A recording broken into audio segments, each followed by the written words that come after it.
बिस्मिल्लाहिर्रहमानिर्रहीम। अस्सलाम वालेकुम। पोर्टफोलियो इन्वेस्टमेंट की तरफ चलते हैं, चेक करते हैं आज पाकिस्तान स्टॉक एक्सचेंज में फॉरेनर्स और लोकल्स की बाइंग सेलिंग की क्या पोजीशन रही है। Please subscribe my channel and press the bell icon for latest updates. Thank you. Foreigners जो है वो आज सेलिंग की है, 0.72 मिलियन यूएस डॉलर की नेट सेलिंग हुई है। 8.69 मिलियन यूएस डॉलर की ग्रॉस बाइंग, जबकि 9.41 मिलियन यूएस डॉलर की ग्रॉस सेलिंग। नेट सेलिंग जो है 0.72 million US dollar. Mainly foreign corporates की जानिब से सेलिंग आई है 1.35 मिलियन यूएस डॉलर की। फॉरेन इंडिविजुअल ने थोड़ी सी बाइंग की है 0.02 मिलियन की, जबकि ओवरसीज पाकिस्तानीज ने भी 0.61 मिलियन यूएस डॉलर की नेट बाइंग की है। लोकल्स की अगर बात करें तो इंडिविजुअल आज के टॉप बायर थे 2.15 मिलियन यूएस डॉलर के साथ। बैंक्स ने 1.86 मिलियन की बाइंग की है, जबकि इंश्योरेंस कंपनीज ने भी 1.70 मिलियन यूएस डॉलर की नेट बाइंग की है। सेलिंग की अगर बात करें तो ब्रोकर्स आज के टॉप सेलर थे 1.98 मिलियन यूएस डॉलर के साथ। कंपनीज ने भी 1.44 मिलियन की सेलिंग की है। म्यूचुअल फंड भी आज सेलिंग साइड पे थे 1.11 मिलियन यूएस डॉलर की नेट सेलिंग की है, जबकि अदर ऑर्गेनाइजेशन ने भी 0.46 मिलियन की सेलिंग की है। सेक्टर वाइज अगर देखें तो सीमेंट सेक्टर में फॉरेनर्स ने जो है वो सेल किया है। लोकल्स में से जो है वो बैंक्स ने सेल किया है और इंडिविजुअल ने भी सेलिंग की है। बाइंग जो है वो इंश्योरेंस और कंपनीज की जानिब से हुई है। फर्टिलाइजर सेक्टर में फॉरेनर्स ने जो है वो बाय किया है, स्पेशली कॉर्पोरेट्स ने, जबकि लोकल्स में से इंडिविजुअल ने बाय किया है और बाकी सारे पार्टिसिपेंट सेलिंग पे थे।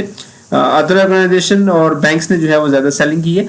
फूड सेक्टर में भी फॉरेनर्स ने जो है वो बाय किया है। लोकल में से इंडिविजुअल बायर थे और साथ में ब्रोकर्स ने भी बाय किया है, जबकि सेलिंग जो है वो म्यूचुअल फंड और बैंक्स ने की है। ईएनपी सेक्टर में ओवरसीज पाकिस्तानीज ने मेनली बाय किया है।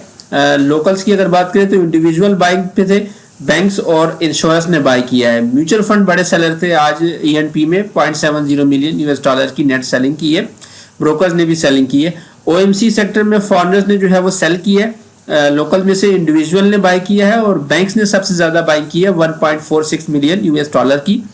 सेलिंग जो है वो ब्रोकर्स की जानिब से हुई है 1.43 मिलियन यूएस डॉलर की इन्होंने सेलिंग की है। पावर की अगर सेक्टर की देखें तो उसमें भी फॉरेनर्स ने जो है वो सेल किया है। लोकल में से इंडिविजुअल ने बाय किया है। म्यूचुअल फंड और इंश्योरेंस जो है वो पावर सेक्टर में बाइंग पे थे। सेलिंग जो है वो कंपनीज और बैंक्स की जानिब से हुई है। बैंकिंग सेक्टर में भी फॉरेनर्स ने जो है वो सेल किया है। लोकल में से बैंक्स डीएफआई ने बाय किया है। ब्रोकर और इंश्योरेंस भी बाइंग पे थे, जबकि सेलिंग जो है वो म्यूचुअल फंड की जानिब से हुई है। टेक्नोलॉजी सेक्टर में फॉरेनर्स की बाइंग है 1.09 मिलियन यूएस डॉलर की और इंडिविजुअल ने लोकल में से बाय किया है। बाकी सारे पार्टिसिपेंट सेलिंग पे थे। मेनली ब्रोकर्स ने सबसे ज्यादा सेलिंग की है 1.31 मिलियन यूएस डॉलर की। टेक्सटाइल सेक्टर में भी फॉरेनर्स ने जो है वो बाय किया है, जबकि लोकल में से इंडिविजुअल बायर थे, म्यूचुअल फंड बायर थे। सेलिंग जो है वो कंपनी ने ज्यादा की है और साथ में इंश्योरेंस भी इस सेक्टर में सेलर था। अदर सेक्टर में फॉरेनर्स ने जो है वो सेल किया है, जबकि लोकल्स में से सेलिंग देखें तो इंडिविजुअल और कंपनीज ने की है ज्यादा, जबकि ब्रोकर्स और इंश्योरेंस जो है वो इस सेक्टर में बाइंग साइड पे थे। तो ये आज की पोर्टफोलियो इन्वेस्टमेंट का डेटा था।